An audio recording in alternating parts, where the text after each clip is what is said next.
Olá!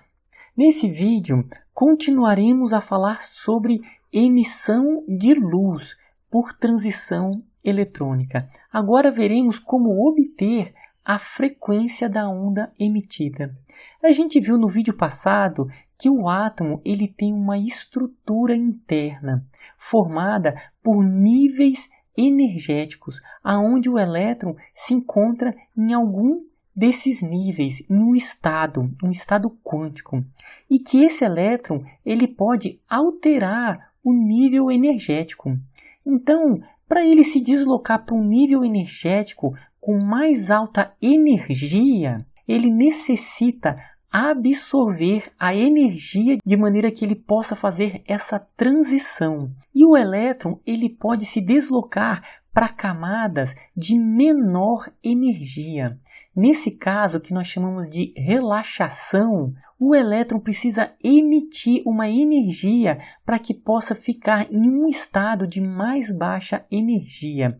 Então, essa energia que o elétron emite é uma onda eletromagnética, que pode ser tanto da faixa da luz visível, como pode ser infravermelho, ultravioleta, enfim. Bom, embora a gente não vá se aprofundar nesse aspecto nesse vídeo, a luz pode ser descrita por uma onda eletromagnética e também pode ser descrita como uma partícula de luz, um corpúsculo de luz. Então ela pode ser descrita como uma onda e também pode ser descrita como uma partícula, um pacote de energia que nós chamamos de fóton.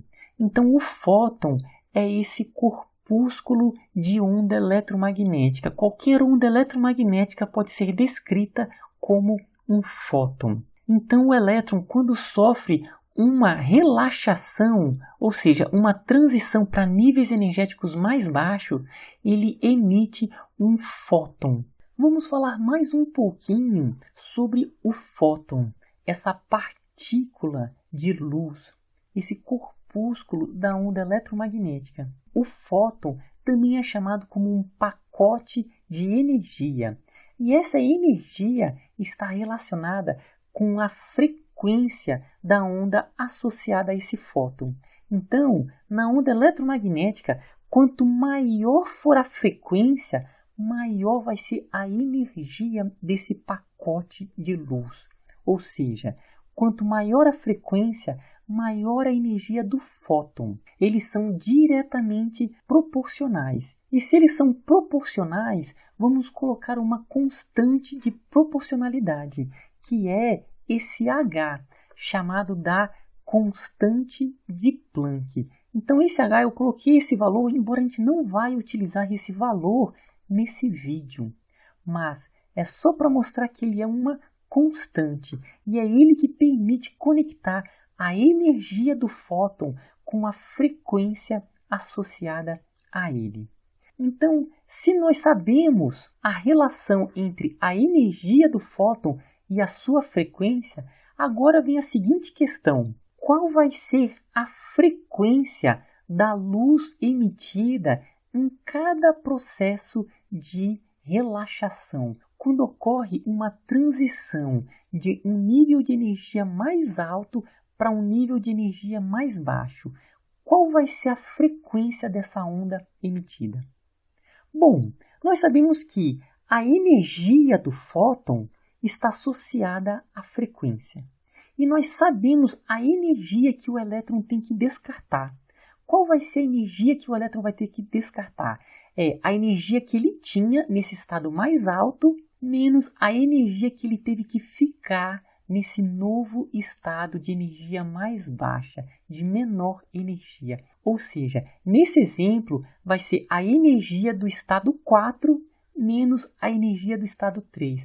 Por quê? Porque essa subtração é a energia que teve que ser descartada. Então, essa energia se transformou em um fóton com uma determinada frequência.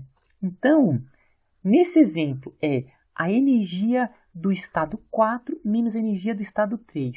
Essa energia foi descartada para que pudesse ocorrer a transição de um nível mais alto para um nível mais baixo. E essa energia tornou-se um pacote de energia com essa frequência. Então, sabendo os níveis de energia no átomo, nós vamos saber as possíveis frequências das ondas emitidas nas transições eletrônicas daquele átomo. E isso ocorre para qualquer uma das transições de relaxação aqui. Por exemplo, do nível energético 3 para o nível energético 2, qual vai ser a frequência associada? Vai ser a energia do nível 3 que ele tinha antes, menos a energia do nível 2. Então, com isso, a gente vai saber a energia que foi descartada. E, com isso, nós sabemos a frequência. Por quê? Porque sabemos o valor da constante de Planck. Sabemos o valor da energia que foi descartada, vamos saber a frequência da luz emitida. Vamos nos aprofundar mais um pouco sobre o fóton. Nós vimos que cada fóton tem associado uma energia e que essa energia é diretamente proporcional à sua frequência. Bom, então com isso podemos colocar a seguinte questão: qual o fóton mais energético? O fóton que está relacionado com a luz violeta ou o fóton do vermelho? Para saber qual fóton mais energético, precisamos saber entre esses dois qual é o que tem maior frequência. É o violeta ou o vermelho? Nós já estudamos essa questão e nós vimos que o violeta ele possui uma frequência maior do que o vermelho. O violeta do espectro visível é o que possui maiores frequências, ou seja, os menores comprimentos de onda, enquanto o vermelho é o que possui as menores frequências do espectro visível, ou seja, que possui os maiores comprimentos de onda. Bom, se o violeta é o que possui as maiores frequências, o fóton do violeta é o que vai possuir maior energia, enquanto no vermelho do espectro visível é o fóton que contém menos energia. Então aqui no espectro visível, à medida que vamos abaixando a frequência, vai diminuindo a energia associada ao fóton. Então, nesse azul, o fóton tem mais energia do que o verde. O fóton do verde tem mais energia do que o amarelo, e assim por diante. E com relação a todo o espectro eletromagnético, qual é o fóton de maior energia? Isso mesmo, é o dos raios gamas. São fótons de maior energia do espectro eletromagnético. Depois é seguido pelos raios X ultravioleta. Então, o fóton do ultravioleta tem mais energia do que o fóton do violeta. E depois da luz visível, tem um fóton de mais baixa energia, que é do infravermelho, e vai só diminuindo. Micro-ondas, o fóton tem menos energia ainda. E do espectro eletromagnético, o fóton com menor energia são os fótons das ondas de rádio. Agora nós já temos condição de responder à questão ligada à emissão de luz quando ocorre uma transição eletrônica, que é obter a frequência da onda emitida. Nós vimos que um átomo ele tem uma estrutura atômica formada por níveis de energia e que quando o elétron ele realiza uma transição de um nível mais alto para um nível mais baixo, o elétron libera energia. E essa energia é liberada através de um fóton, onde esse fóton ele tem uma energia associada. E essa energia associada do fóton é a subtração da energia que ele tinha antes, menos a energia que o elétron vai ter depois que realizou a sua relaxação. Ou seja, a energia antes menos a energia depois. Por quê? Porque essa energia vai ter que ser liberada para que o elétron possa permanecer em um estado de energia mais baixa. Então, essa energia vai estar associada ao fóton que tem a sua frequência. Assim, quanto maior for o degrau energético, maior vai ser a energia associada ao fóton e maior vai ser a frequência. de maneira que o fóton tende para frequências mais altas, tendendo ao violeta ou além.